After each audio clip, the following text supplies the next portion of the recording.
Well, good morning, everyone, and welcome to St. Bart's in Midtown Manhattan.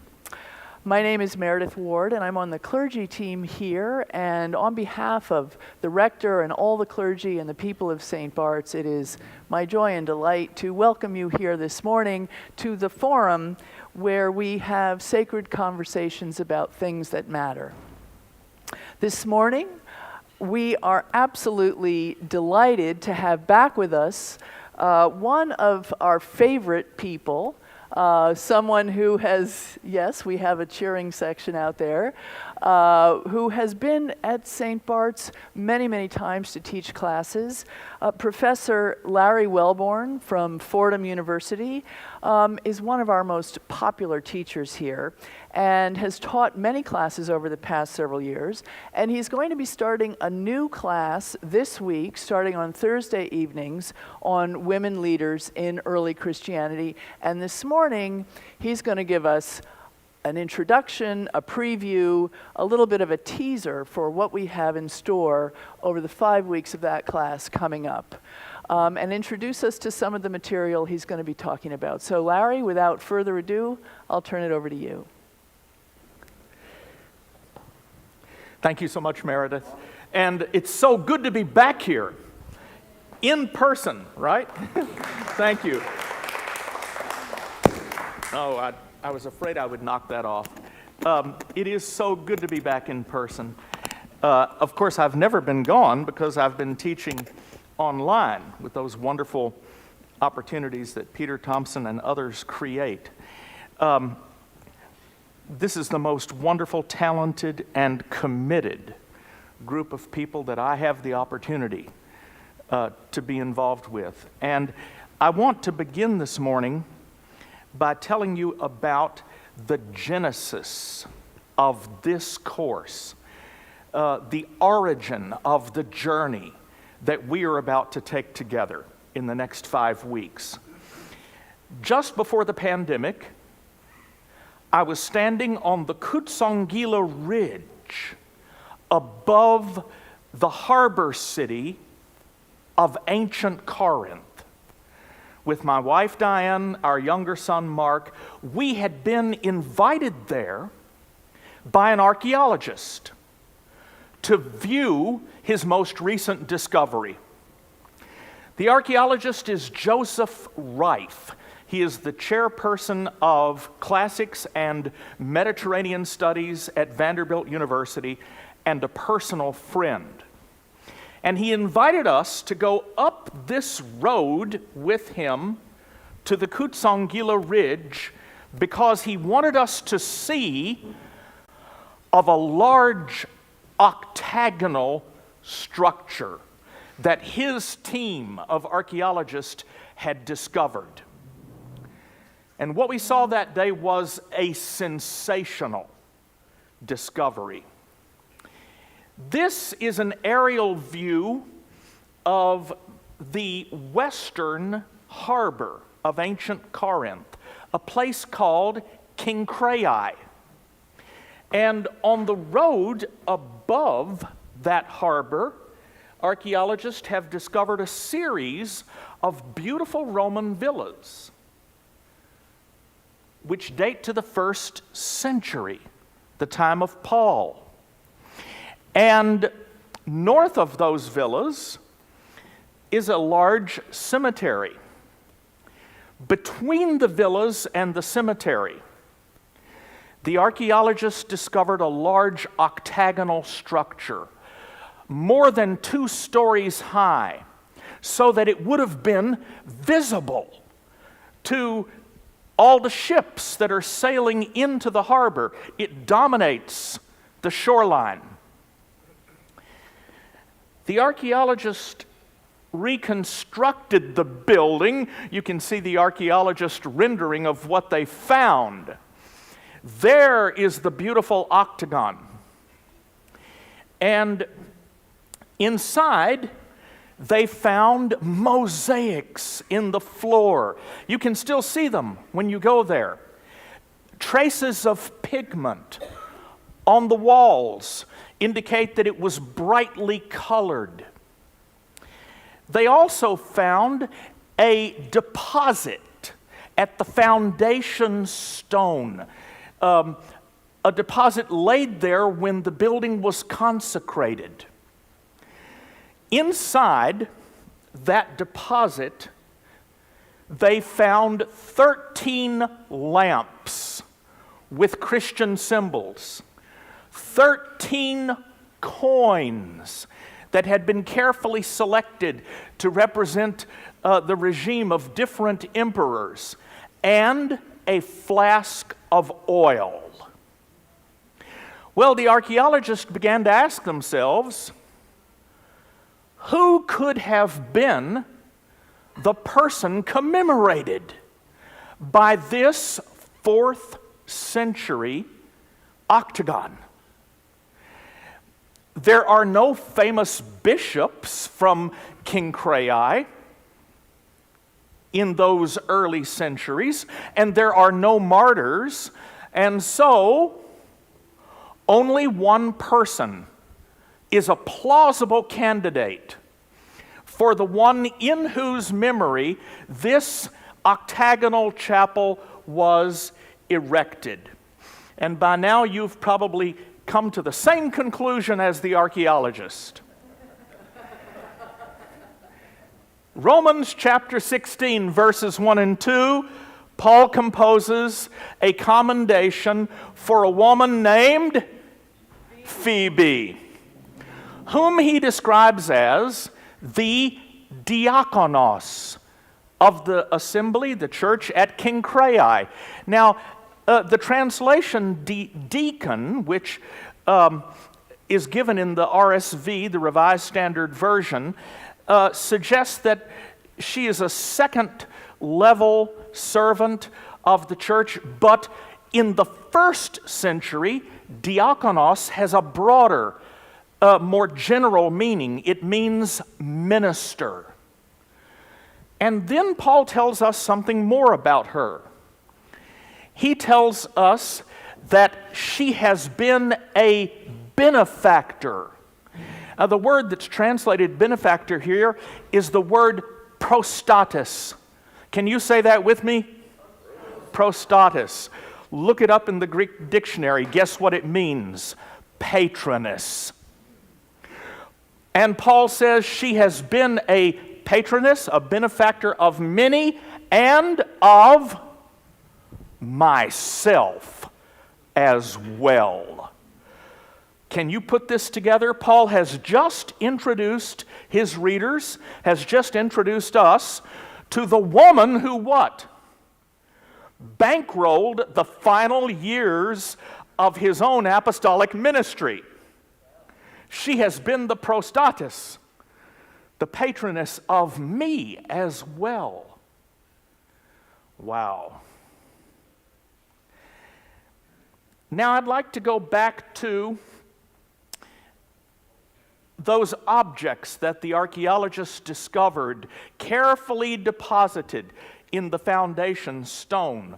13 lamps, 13 coins, and a flask of oil. The archaeologists naturally ask themselves, what might be the significance of the number 13? Can you guess? It designates the person in whose memory the chapel was dedicated as a supernumerary member of a canonical group. The canonical group is, of course, what? The 12 apostles. So the person commemorated by this chapel is regarded by those who dedicated it as what? The 13th apostle. That's exactly right. Now, you ready for the last and most wonderful discovery? Underneath the octagon, underneath the chapel, the archaeologists discovered a beautiful 1st century Roman villa. And of course, they concluded that those who dedicated the chapel in the 4th century AD probably placed it over the place that was remembered to have been the home of who? Phoebe. And the location of the first house church in Kenchreai. Now, Meredith, this is the most sensational discovery, the most sensational discovery in the field of early Christian archaeology in the last 100 years. And standing there with my wife and my younger son on the Kutsongila Ridge, looking at the stones and partially preserved walls of this octagon, an idea began to form in my mind. How did it happen that early Christianity proved attractive to so many women and elevated them into positions of leadership? So I've pondered that for the last 3 years, and I've been doing my research, and of course what I discovered is that Phoebe is by no means unique. In the letters of Paul, which are the earliest writings in the New Testament, as you know, we encounter a whole host of women in leadership positions. Chloe, who evidently is the leader of a house church. Prisca, who with her husband Aquila has a church, an ecclesia, in her house. The Corinthian women prophets, who pray and prophesy in the worship assembly. You have to understand, this kind of liturgical group leadership is unique in the ancient world. It was something that was only imagined as a fantasy by comic poets like Aristophanes. And then beyond the Corinthian correspondence, we encounter Euodia and Syntyche in the letters to Philippi, Apphia, the sister, who is evidently the husband of Philemon.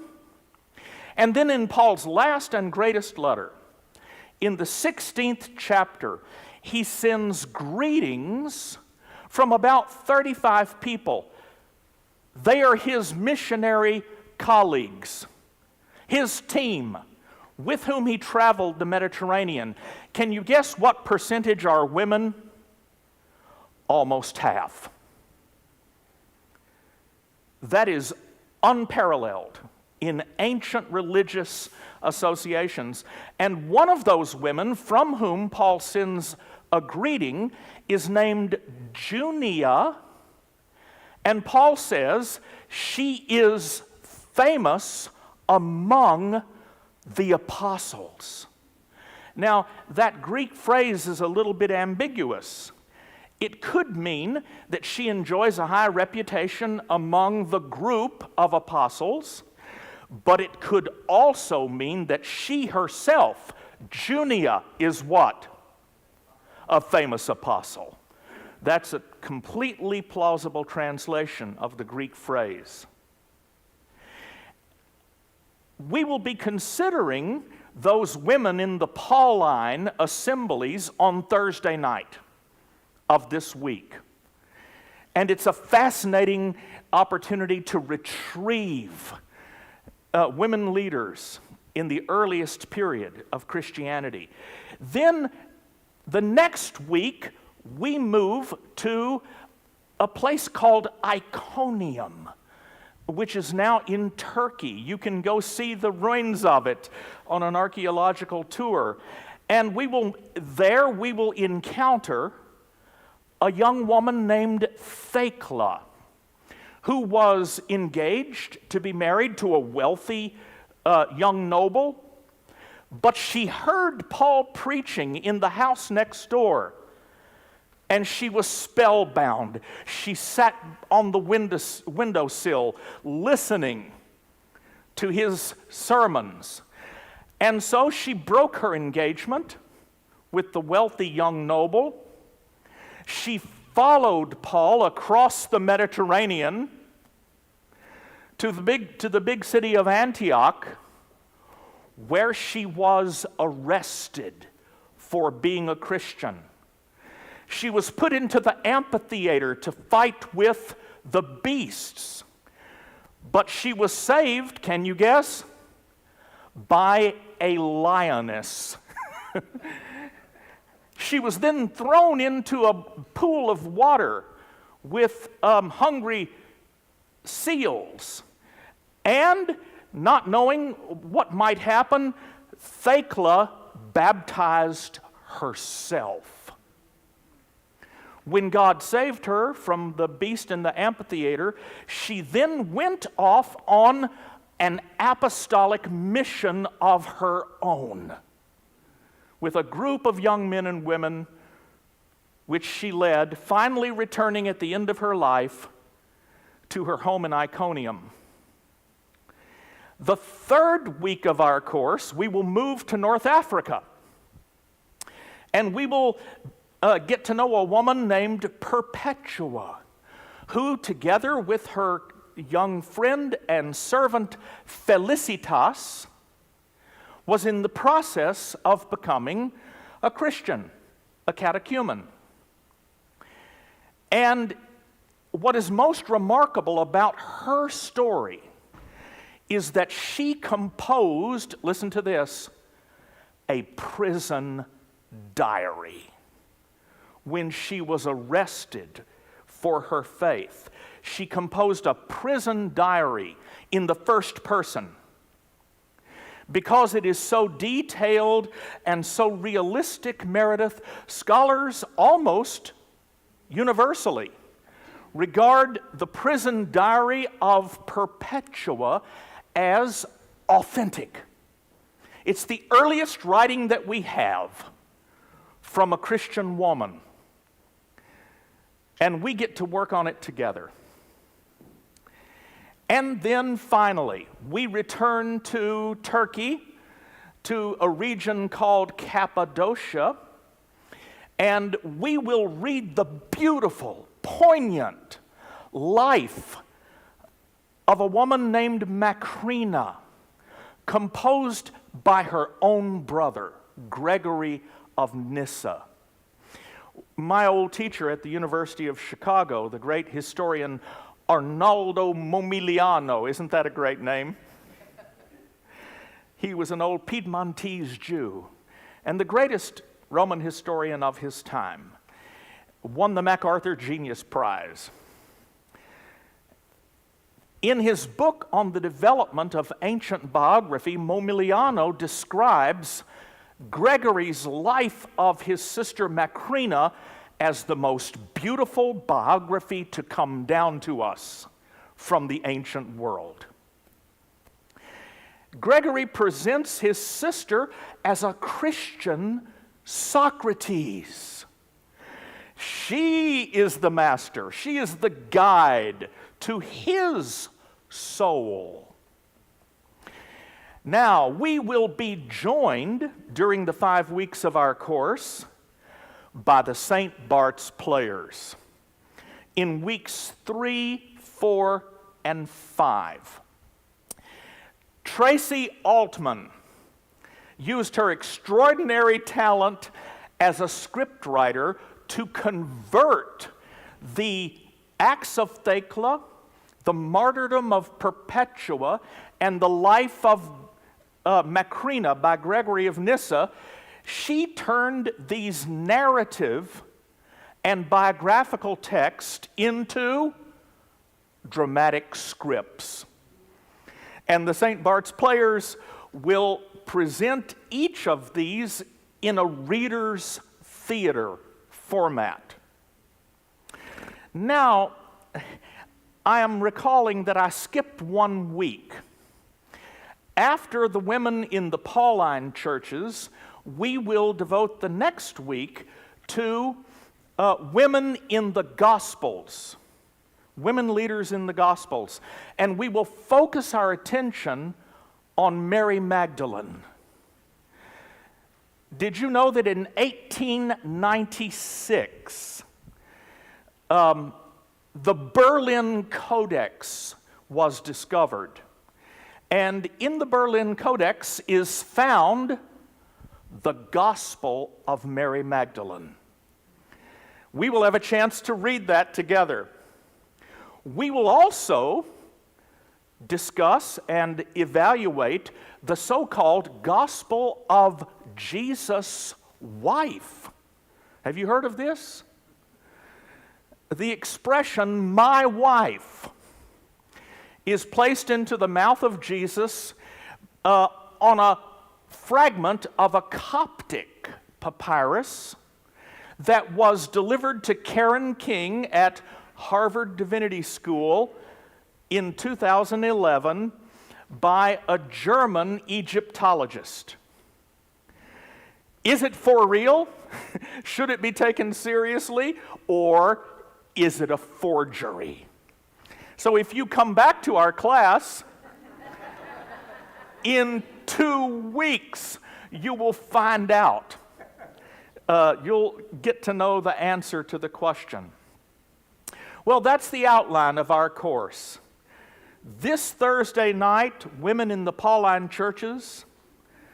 The next Thursday night, women leaders in the Gospels, focusing on Mary Magdalene, who, as you know, in the fourth Gospel, the Gospel of John, is represented as the first witness to the resurrection. That beautiful story at the end of John's Gospel. And then the next week, the Acts of Paul and Thecla, then the martyrdom of Perpetua and Felicitas, and finally, the life of Macrina by Gregory of Nyssa. At the end of our course, I will ask you all to reflect with me upon the phenomenon that we have explored. Why was it that the Christian movement proved so attractive to women? Why did the Christian movement elevate women to levels of leadership and responsibility? Let me explain why that's a good question and why we need to find an answer. It is because there is no parallel in Jewish groups of that period. There are no women rabbis.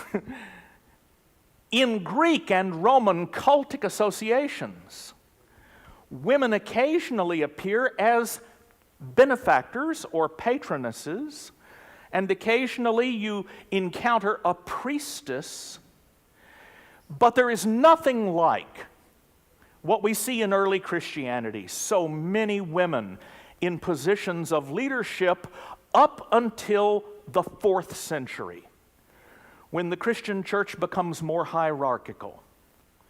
But with your help, I'm going to ask that final question. What motivated? What attracted? Is it possible that it goes back to Jesus himself? To that carpenter who walked away from the carpenter's bench and began to proclaim the reign of God, who went about doing good and healing those who had diseases and proclaiming the good news. The Gospels are unanimous in portraying a whole group of women who followed Jesus about, who came down with him from Galilee when he marched on Jerusalem. There is a Canadian New Testament scholar who is also a psychologist, a psychoanalyst, named John Miller. And a few years ago, he began asking this question: what was the peculiar attractiveness of Jesus of Nazareth to women? There's nothing else like this in ancient religion or philosophy. And then beyond that, we will look at the communities that the Apostle Paul established in the big cities around the Mediterranean. Is it possible to explain why women like Chloe, Prisca, Phoebe, Junia emerged as leaders in those Christ groups in the big Mediterranean cities? So we will try to go deep and find an explanation, and we will, in that way, explore the contemporary significance. What does this mean for the future of the church? What do we do with the memories that we are able to retrieve and the stories that we are now able to tell? I've found out that most people have never heard of Thecla or Perpetua or Macrina. Even pastors have never engaged with this group of women. Now, I'm going to stop at this point and invite your questions. I have a terrible tendency, Meredith, you may have heard about it, to talk longer than I should. And at home, my home in Ohio, there is a chest of drawers. The top drawer is filled with watches that graduating students have given me over the years, hoping that I would wear them. But no, I don't have that watch on. And I do have a tendency to indulge my own enthusiasm for this material and to talk longer than I ought to. And even Mark Twain said it's a terrible death to be talked to death. So, Meredith, I'm going to pause for a minute and invite questions about the overview of the course that you've heard so far. Larry, this is amazing. Thank you so much. As Larry said, yeah, round of applause. Thank you. We are going to open it up to questions from the in-person audience. There are question cards in the back. If you have a question you'd like to offer, raise your hand and we'll get a question card to you. For those of you who are joining us online, you can either post your questions in the chat or the comments section, or you can email me at mward@stbarts.org, and we will get your questions to Larry. And so while we're waiting for those questions to come in, Good. I have a question. Good. You have sketched out a very broad range of ministries. Right. From these women. It seems like over a couple of centuries, right? I mean, we have, Yes. on one hand, we have 4 centuries. 4 centuries of patronesses, house church leaders, teachers, Apostles. There must have been a vibrant community Right. that supported these women. Right. What happened? What happened? What happened? Yes. Thank you so much for that very good question, which I'm sure has been in the minds and hearts of many of us here. First, I want to emphasize the vibrancy of the community around these women. When we read the Acts of Paul and Thecla, and when it is dramatized for us by the St. Bart's players in week 3, you will see that Thecla is accompanied by a group of young women and young men on her apostolic ministry. Now there we have a glimpse of the vibrancy. Someone preserved the prison diary of Perpetua. So someone believed that the dreams that she had in prison were worth transmitting in order to encourage others in their confession of Christ, even in the face of persecution. And Gregory of Nyssa clearly regards his sister as a Christian Socrates. His sister, Meredith, is talking about the community that supports them. Gregory's sister was a large landowner. Thousands and thousands of acres in Cappadocia. Guess what she did? She converted the entire estate into a retreat for poor single women, poor single mothers. And so we will get a chance to look at that community that she brought together, the community that revered her ministry. Now, the difficult part of your question, what happened? I can identify the moment when a hierarchical, patriarchal structure began to be imposed upon a primitive democracy that included women. I can identify the moment. Since the year 2013, I have been working on a commentary on a writing known as First Clement in Corinth. Why? Because a group of young people, young men supported by women, had revolted against the old established presbyters and had replaced them in office at Corinth. And the church at Rome, in the person of Clement, the corresponding secretary, wrote a letter of 65 chapters. That's why I'm not finished. The second longest writing in all of early Christianity. And the great Berlin church historian Adolf von Harnack, he understood the magnitude of what Clement did more profoundly than anyone else. Here's what Harnack said. He said, with First Clement, the primitive democracy of early Christianity was broken and destroyed. You can imagine the German in which he wrote that is even more forceful. It was the authoritative status of First Clement, which was in the Bible for the first 300 years. It's in Codex Alexandrinus, Codex Hierolymsolumitanus.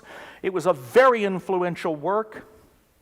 It was the foundation for the hierarchical, patriarchal church that emerged by the 4th century. So that's where it started. It was the author of First Clement who brought about the destruction of the primitive democracy that early Christianity had been. Now, colleagues, that is so important for us, right? We are living in a moment when democracy is again in danger, when there is a drift all over the world toward autocracy. Oh, I don't want to be too political, but so this is important for us, right? To retrieve the memory of a time when the Jesus movement was democratic in character and women were in leadership. Such a good question, Meredith. I know your question speaks for so many people here. Thank you, Larry. It brings me to another question that we have from one of the people in the room about this sort of later tendency to kind of constrict the roles of women. And we have one of the epistles that says women must not speak in church. Is this part of this later? How do you explain that? Thank you so much. That little paragraph that you just quoted is found in 1 Corinthians chapter 11, verses 33b to 36. Now, this little paragraph has for almost 100 years, this may be news to some of us, it has been identified by scholars as an interpolation into the text of Paul's letter. This Thursday night, you will learn the reason why great scholars like Wayne Meeks at Yale, Helmut Kester at Harvard, why have they identified this paragraph telling women not to speak in the assembly, and if they have a question, what should they do? Ask their husbands at home. Scholars have identified that paragraph as an interpolation, that is to say, something inserted into the text of 1 Corinthians by a later copyist. Now, for a long time, this was just a hypothesis based upon the way in which that paragraph breaks the flow of Paul's argument, the great number of hapax legomena. Do you all know what that is? Words that occur only once, right? Words that occur only once in this little paragraph. And ideas that are foreign to Paul. At one point, that paragraph says, as even the law says. Well, since when does Paul need the law in order to know how to live in the fullness of Christ?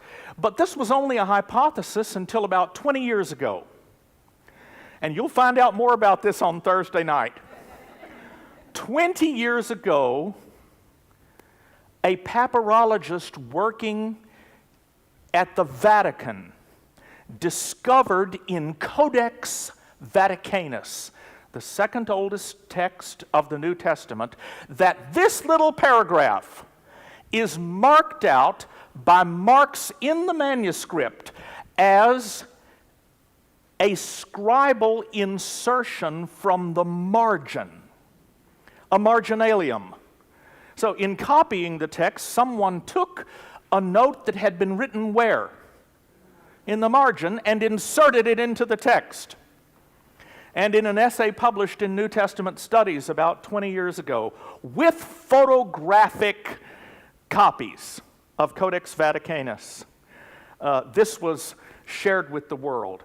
But it is so important, whoever asked that question has put their finger on the text that is most frequently cited for the subordination of women. And now, class, I have to share something sad with you. It was on the basis, Meredith, of that text, which was taken literally and applied universally, in the religious community in which I grew up in Mississippi, in the hills of northern Mississippi in the deep South. My mother was a deeply religious woman.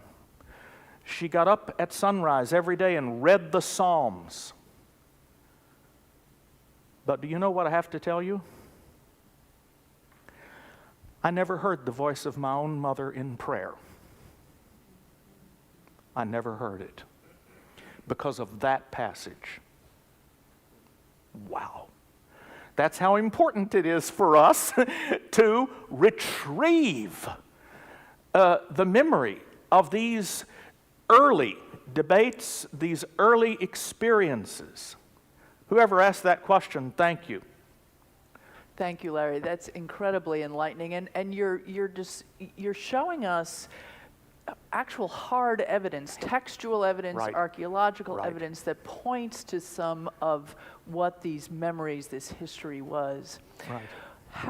Here's a question, what do we know about the church structure from these early years, maybe particularly in the first and second centuries? How formal was the structure, and what did a house church look like? What do we know about that? Thank you so much.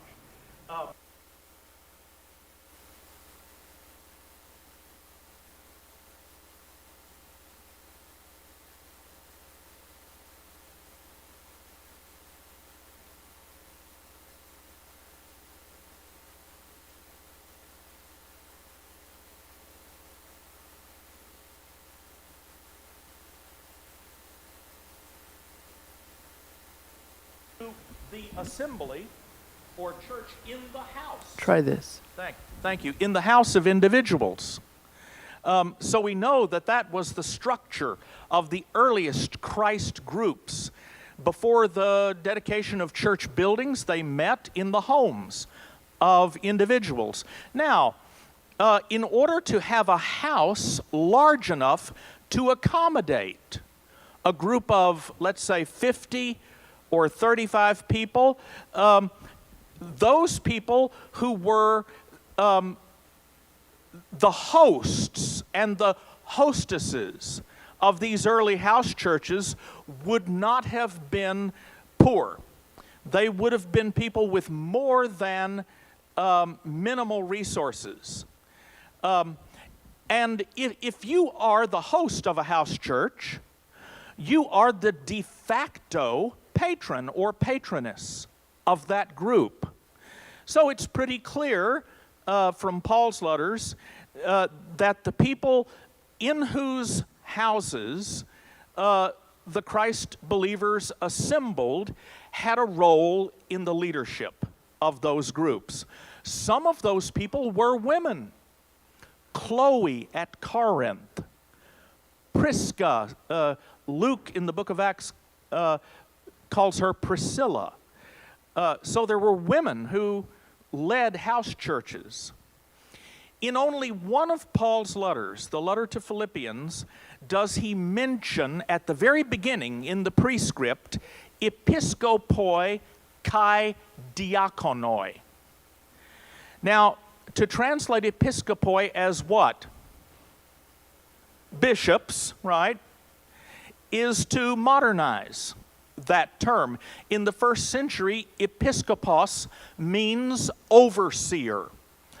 That word is used in Greco-Roman associations, and it designates the leader of a group with a variety of functions. The function depends upon the group. So that's the only place in Paul's letters where we have a reference to officers in the Pauline groups. It took a long time for a hierarchical structure to emerge. In the letters of Ignatius of Antioch, Ignatius argues for the first time that there ought to be one overseer, one episkopos, in each city to whom other Christ believers are subject. But we have to wait until the latter part of the 2nd century before that structure appears for the first time. Well, that is great. It's an interesting development as we see the church attract. We're going to hopefully get some answers to that question about why women were attracted, and how the church grew under their leadership and the leadership of many people, and then really evolved into something different. Right. So one last question from an online viewer, and you kind of alluded to it in your discussion of the passage about women being quiet in Paul's letter, but Paul also raises up these women. Yes. So there is this ambiguity in Paul's epistles that we have to wrestle with, right? And one of the answers is this interpolation that you mentioned. But it seems that the church tends to pick up on the restrictive texts and doesn't so much celebrate the inclusive texts. That's exactly right. The communities that Paul founded were turbulent communities in which people had different gifts. And we can see the debates and controversies that animated those churches. And so you're absolutely right. There are ambiguities. Someone traveled to report to Paul that there were women praying and prophesying in the worship assembly. Evidently, they didn't think that ought to happen. In Paul's response in 1 Corinthians 11, there is ambiguity. Paul never questions the fact that women will be praying and prophesying in the assembly, but he becomes fixated on the way in which they wear their hair. The hair as a gender marker becomes a point of controversy. We will explore that debate fully. We will explore that debate fully on Thursday night, and I hope you'll come back for that. We will be back on Thursday night. Larry, thank you so much. I think you've just attracted a whole new crew of apostles. Thank you all for being here. Next week, we will be back at the Forum, and we'll welcome the Reverend Mark Fowler from the Tannenbaum Center for Interreligious Engagement, and he's going to be talking to us about the ways in which we can honor and respect different faith traditions in the workplaces, in our schools, and in our lives in general. So I hope you'll be back with us next week. And in the meantime, Larry, thank you very much.